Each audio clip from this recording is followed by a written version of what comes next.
नमस्कार दोस्तों, एक बार आपका फिर से स्वागत है। दोस्तों, कहानी बहुत ही सुंदर है, ध्यान से सुनिएगा, आपको सीखने का बहुत कुछ मिलेगा। तो आइए शुरू करते हैं।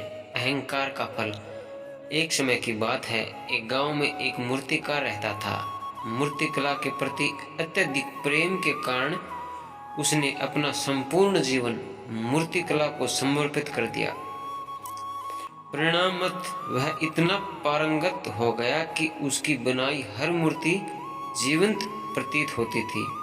उसकी बनाई मूर्तियों को देखने वाला उसकी कला की भूरी भूरी प्रशंसा करता था। उसके गांव में ही नहीं बल्कि उसकी कला के चर्चे दूर दूर के नगर और गांव में होने लगे थे। ऐसी स्थिति में जैसा सामान्यतः होता है, वैसे ही मूर्तिकार के साथ भी हुआ। उनके भीतर अहंकार की भावना जागृत हो गई। वह स्वयं को सर्वश्रेष्ठ मूर्तिकार मानने लगा। उम्र बढ़ने के साथ साथ जब उनका अंत समय निकट आने लगा तो वह मृत्यु से बचने की युक्ति सोचने लगा। वह किसी भी तरह समय को यमदूत की दृष्टि से बचाना चाहता था ताकि वह उनके प्राण न हर सके। अतः उससे एक युक्ति सूझ गई। उसने अपनी बेमिसाल मूर्ति कला का प्रदर्शन करते हुए 10 मूर्तियों का निर्माण किया। वे सभी मूर्तियां दिखने में हूबहू उसके समान थी। निर्मित होने के पश्चात सभी मूर्तियां इतनी जीवंत प्रतीत होने लगी कि मूर्तियां और मूर्तिकार में कोई अंतर नहीं रहा। मूर्तिकार उन मूर्तियों के मध्य जाकर बैठ गया। युक्ति अनुसार यमदूत का उसे इन मूर्तियों के मध्य पहचान पाना असंभव था। उसकी युक्ति कारगर भी सिद्ध हुई। जब यमदूत उनके प्राण हरने आए तो 10 एक श्री की मूर्तियों को देख चकित रह गया।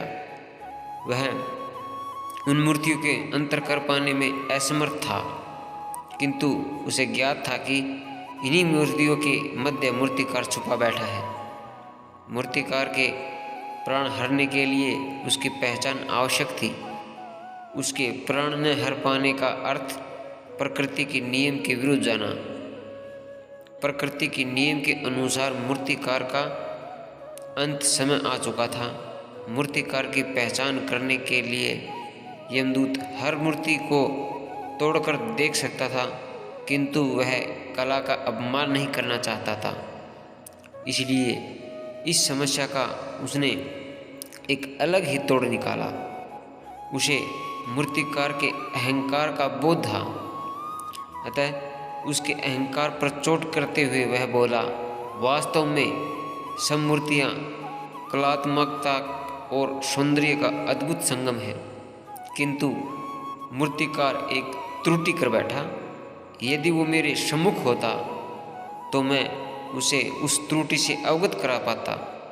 अपनी मूर्ति में त्रुटि की बात सुन अहंकारी मूर्तिकार का अहंकार जाग गया। उसे रहा नहीं गया और जड़ से अपने शतान से उठ बैठा और यमदूत से बोला, त्रुटि?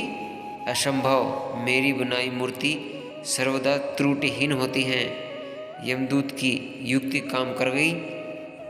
उसने मूर्तिकार को पकड़ लिया और बोला, बेजान मूर्तियों बोला नहीं करती और तुम बोल पड़े। यही तुम्हारी त्रुटि है कि अपने अहंकार पर तुम्हारा कोई बस नहीं। यमदूत मूर्तिकार के प्राण लेकर यमलोक वापस चला गया। सीख, अहंकार विनाश का कारण है, इसलिए अहंकार को कभी भी खुद पर हावी नहीं होने देना चाहिए। दोस्तों, आपको यह वीडियो कैसी लगी और आप इस वीडियो से क्या शिक्षा प्राप्त हुई है, प्लीज़ कमेंट में ज़रूर बताइएगा और चैनल को लाइक और सब्सक्राइब ज़रूर करके जाइएगा। दोस्तों, मिलते हैं अगली वीडियो में और वीडियो देखने के लिए धन्यवाद दोस्तों।